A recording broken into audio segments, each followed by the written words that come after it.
proyectamos el verdadero estilo adulto en tu radio. Las noticias para estar informado. 3 décadas de música y lo más pegado en el mundo. Somos 107, somos auténtica. Buscamos calidad en tu radio. Auténtica es la etiqueta que te identifica. Auténtica es la razón que a nuestras vidas se aplica. 107, auténtica 107. Está contigo, auténtica 107. 107, auténtica 107. Calidad en tu radio, auténtica 107. Auténtica 107, la señal de la capital. Ahora más que nunca, la familia necesita conocer los mejores consejos para lograr el bienestar que todos necesitan. Por eso, le invitamos a partir de este momento a que nos preste su atención, porque en Auténtica 107 FM, Laura Castellucci e Igor Mor estarán con ustedes hablando de salud. Como cada sábado, aquí está el programa dedicado al bienestar de la familia. Hablando de salud, por la señal de la capital.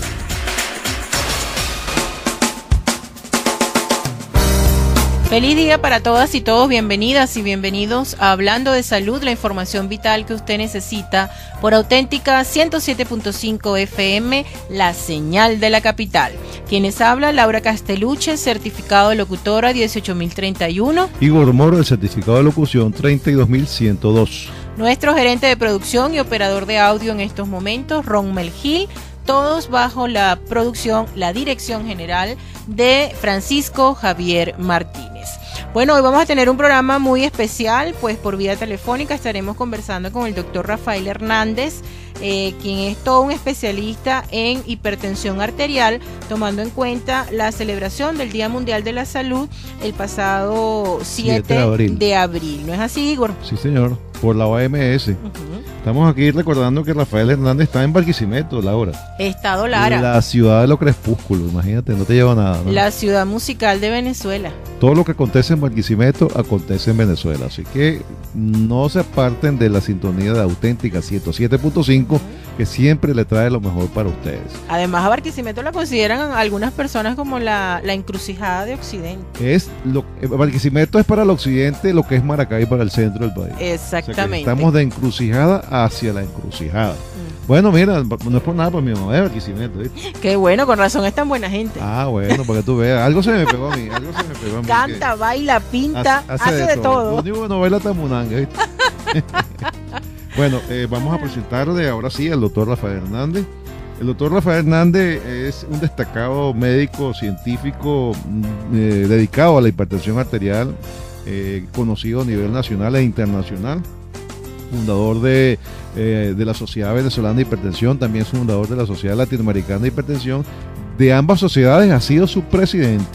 Además de eso, pues Rafael Hernández es un miembro titular de sociedades de hipertensión como la internacional, como es la europea, y lógicamente la latinoamericana y la venezolana. Es investigador porque ha publicado no sé cuántas obras de investigación en hipertensión, e inclusive pues además de eso es profesor universitario. Él es profesor titular de la Universidad Centro Occidental Lisandro Alvarado, la UCLA, nuestra Universidad de Barquisimeto. Para ello entonces vamos a aprovechar que podemos hacerle las preguntas a través de la mensajería de texto. Su teléfono celular es el 0414-9500-658, repito, mensajería de texto al 0414-9508-658. Nuestro teléfono también puede ser utilizado para la mensajería de texto, el 0414-344-5856, y el de Laura, el 0414-453-7896. También le recordamos el Twitter, @Laura Castellucci, así como suena. Y el Twitter, @Igor Mor. Te lo dejo entonces, Laura. Bueno, Esperemos que también le saquemos un poquito de música, porque Claro. lleva el nombre de un importante compositor puertorriqueño como es Rafael Hernández, quien compuso más de 1000 canciones. 1000 ¿no? canciones. Sí, sí. No tenía inspiración ese señor, Pobrecito, para no, nada. No tenía nada de inspiración. ¿Será que Nada, tenía nada. una novia? Era un poquito aburrido. ¿Tendría una novia? Tuvo novia, esposa, Sí. bueno, de todo. Ah, bueno, se no se aburrió entonces. Se las quitaba a sombrerazo. Bienvenido, doctor, hablando de salud, la información vital que usted necesita. Y bueno, tomando en cuenta el tema, la hipertensión arterial, el enemigo silencioso, ¿por qué se le da este calificativo a esta enfermedad? Bueno, buenos días, Laura, buenos días, Igor. Bueno, días. podemos hablar de hipertensión. Lo que no te voy a poder complacer es encantar alguna canción. De eso, si no Ni en el tengo baño, nada. Rafael. Podemos hablar de la hipertensión, sí. Ni en el baño. Ni en el baño. Me corren de la casa. Bueno, me preguntaba sobre por qué se le llama, digamos, el enemigo silencioso. Bueno, es porque es una enfermedad que produce muy pocos síntomas, sobre todo al inicio de la enfermedad. Y la persona empieza a tener algunas molestias que lo relacionen con la enfermedad cuando ya tiene alguna complicación o la enfermedad ya ha avanzado en forma significativa. Muchas veces el primer síntoma, la primera manifestación de hipertensión, o descubre el paciente que es hipertenso cuando tiene un evento cardiovascular, un evento coronario, un evento cerebrovascular. Ese es el motivo por el cual se lo llama el enemigo silencioso. O sea que la cuando enfermedad aparece el silenciosa. síntoma ya la cosa es muy tarde. Ya está usualmente. Y entonces, ¿qué hay que hacer entonces? Porque mucha gente cuando tú van a la consulta y le dice, mire, señor fulano de tal, Romegil, nuestro productor, usted es hipertenso. Y Rommel le dice, no, yo no soy hipertenso, eso es a mí de vez en cuando es que se me sube la tensión, yo nunca seré hipertenso. O a veces me da un mareíto, un dolor de cabeza. ¿Qué le podemos decir a Rommel en ese caso? Bueno, por eso la Organización Mundial de la Salud, como nombrabas antes, determinó este año, el año 2013, como el año de la enfermedad cardiovascular o de la salud cardiovascular. Y dentro de ello, la hipertensión, que digamos es el factor de riesgo principal de esas enfermedades cardiovasculares.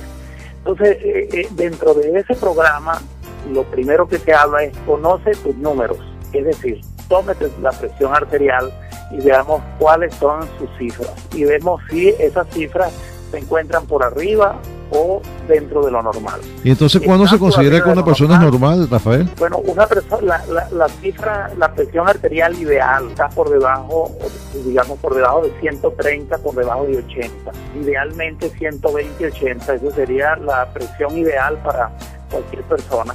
Pero se empieza a hablar de hipertensión arterial cuando la presión es igual o mayor de 140 con 90, 140 y 90 milímetros de mercurio. A partir de ahí, igual o mayor. De ahí, pero hay una etapa, hay un grupo de pacientes que están, digamos, un pasito a ser hipertensos, que son aquellos que tienen la hipertensión, la presión arterial normal alta. Esos pacientes que están entre 130 y 139 para la sistólica, o están entre 85 y 89 para la diastólica, tienen su presión arterial normal alta, es decir, a un paso de ser hipertenso y requerir cuidados especiales para su hipertensión. ¿Y en ese caso habría que darle algún tratamiento a ese grupo de personas o habría que recomendarle otras cosas?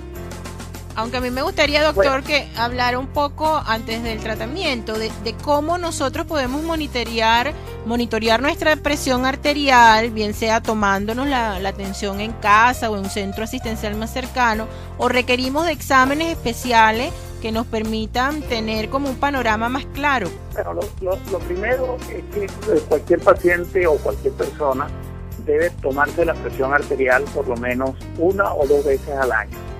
Tomar la presión arterial es una cosa muy sencilla, pero debe ser hecho por personas calificadas y con equipos adecuados.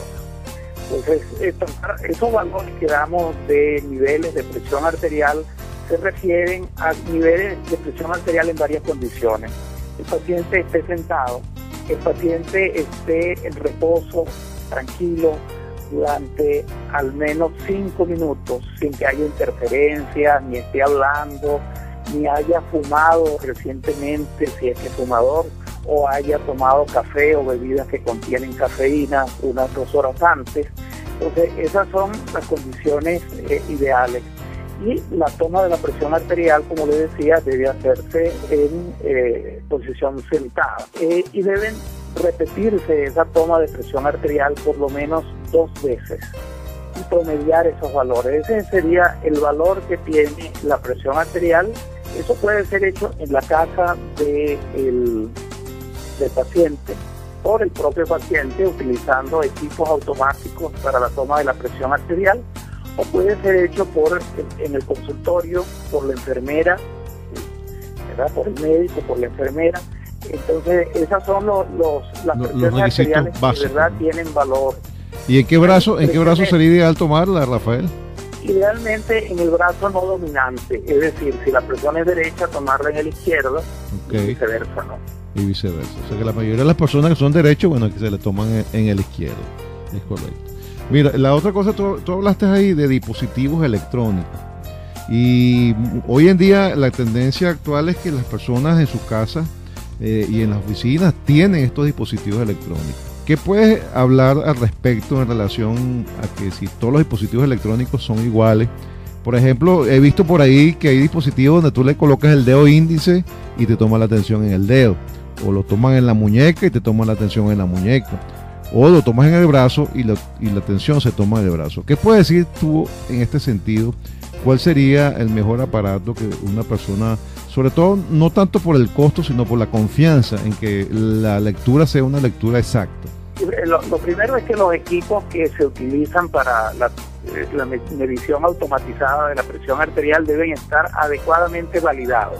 ¿Qué quiere decir eso? Hay toda una lista de equipos que son validados. Y validados quiere decir que obtienen unos valores de presión arterial similares a si se hiciera una medición, digamos, bien cruenta o bien hecha en por una técnica reconocida. Okay. Básicamente el eficomanómetro de mercurio, ¿no? Y eso aparece en la cajita donde tú compras el equipo, que está validado. En la cajita dice si el equipo es validado por la Sociedad Británica de Hipertensión, por la Sociedad Europea de Hipertensión o por el sistema norteamericano de presión arterial, ciertamente, ¿no? Okay. Eso lo dice la caja. Eso lo dice la caja. Si el equipo no dice que es validado en la caja, entonces uno debe desecharlo y comprar un equipo que sea realmente validado, porque en el mercado existen muchos equipos de muchos precios y muchos de ellos no son validados. Eso es importante que se conozca. ¿Dónde tomar la presión arterial? Realmente debe ser en el brazo. ¿En el brazo? Los equipos de muñeca no son confiables. Ok. Entonces las personas que fueron ayer y compraron su tensiómetro de dedo o su tensiómetro de muñeca, creo que le va a servir de juguete, pero para tomar la tensión como que no va a servir.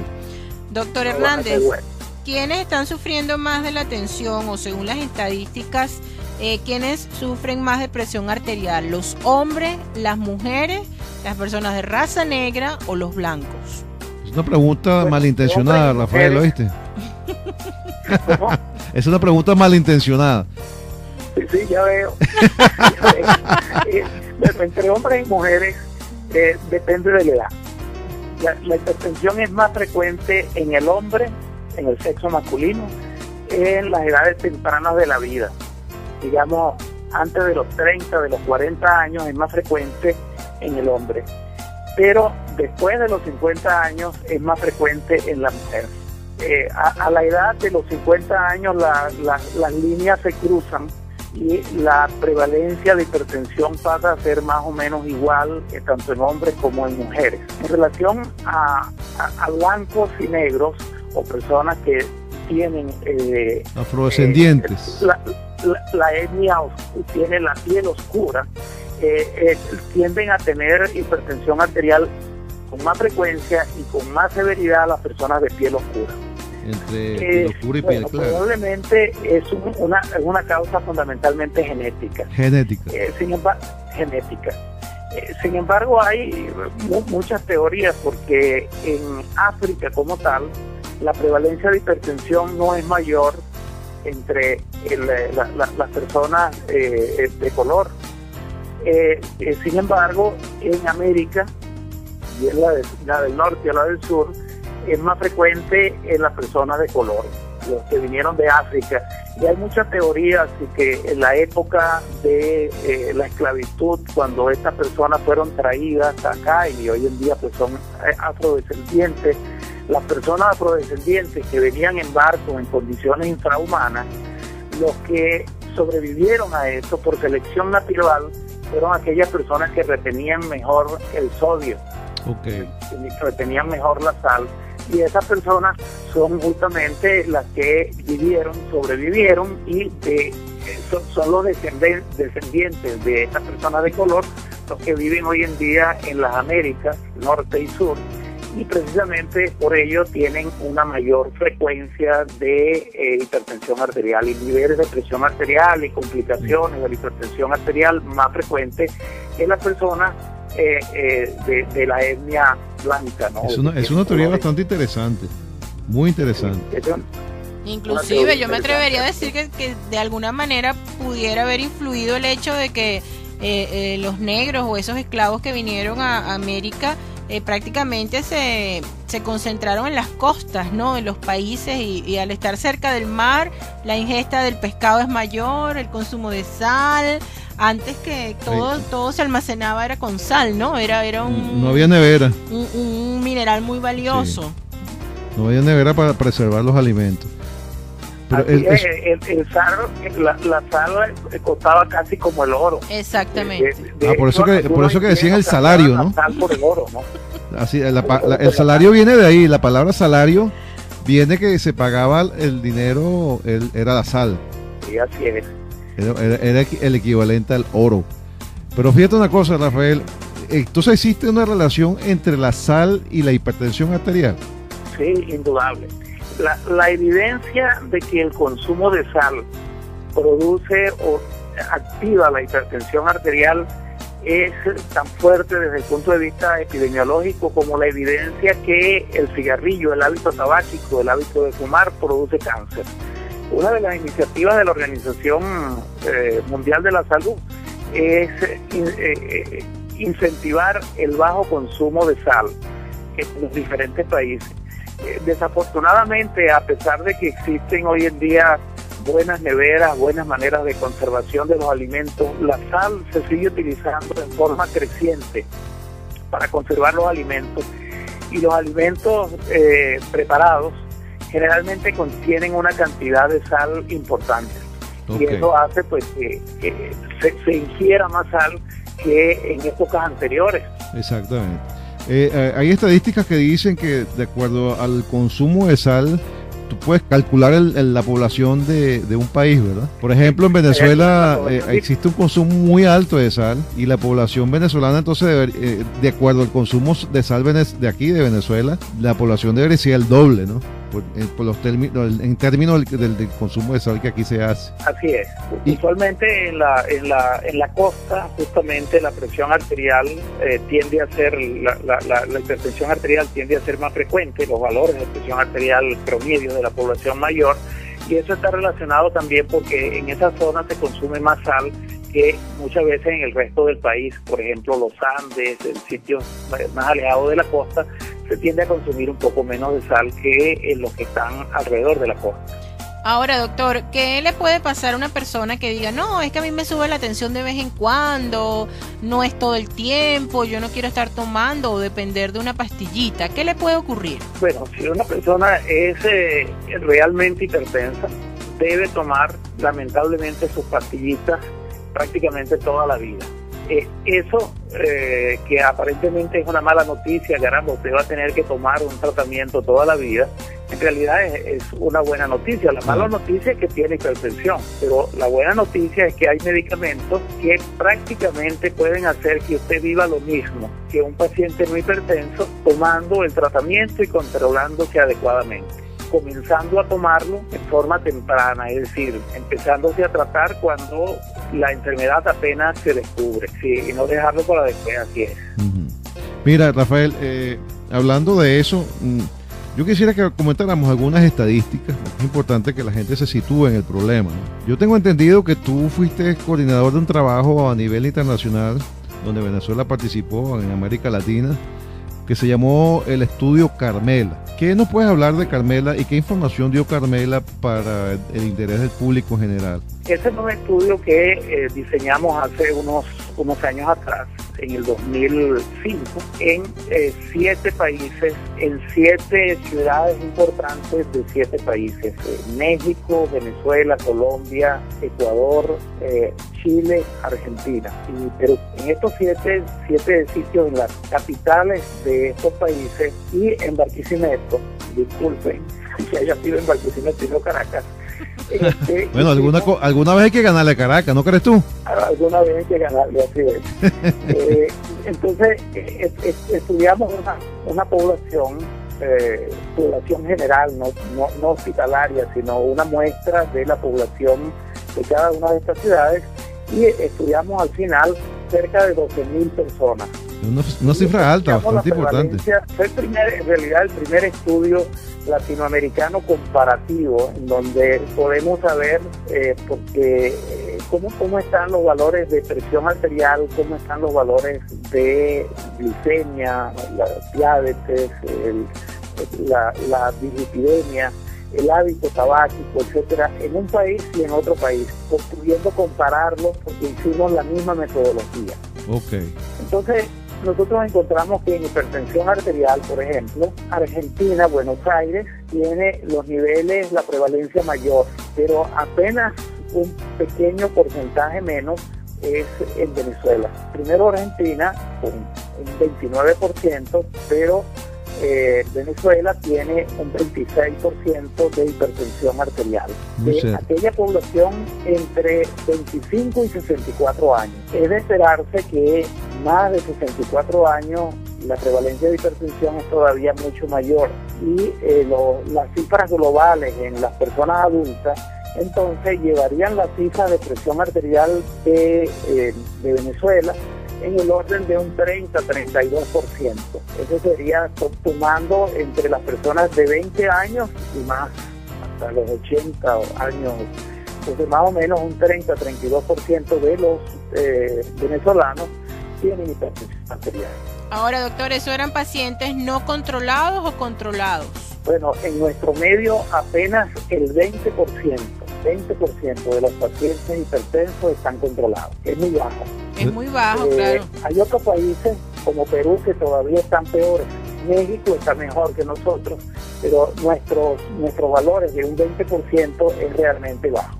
Y en ese caso serían controlados, o sea, tratados y controlados con cifras tensionales adecuadas, ¿no? Sí, que no están por debajo de 140 y 90. Y 90. Y eso que los mexicanos toman su tequilazo con sal. Tequilazo y chile. Y limón. El chile, el picante influye en la hipertensión. Probablemente se toman los medicamentos, ¿no? Ajá. Y entonces pues eso hace la diferencia, ¿no? Son más disciplinados. Menos de sal en general, a pesar de que se tomen sus tequilas con un poco de sal, ¿no? Y limón. Con el borde del vasito con sal y un poquito de limón. Y un poquito de limón. Pero fíjate lo siguiente, hay otras cifras que me gustaría que tú comentases, que es que aquellas personas, ¿cuál sería la cantidad de personas que son hipertensos pero no saben que son hipertensos? Esa es una cifra interesante.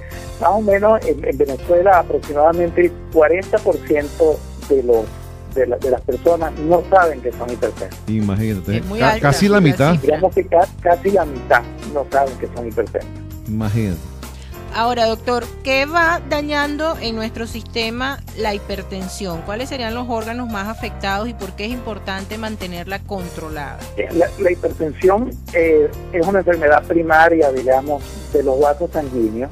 Hay una vasoconstricción, es decir, los vasos se cierran, y esto se cierra por diferentes motivos, por toda una serie de motivos, pero lo cierto es que una vez que esto ha ocurrido por cierto tiempo, el primer órgano que empieza a afectarse es el corazón. El corazón empieza a tener que mandar la sangre al cuerpo con más presión, por lo tanto tiene que trabajar más.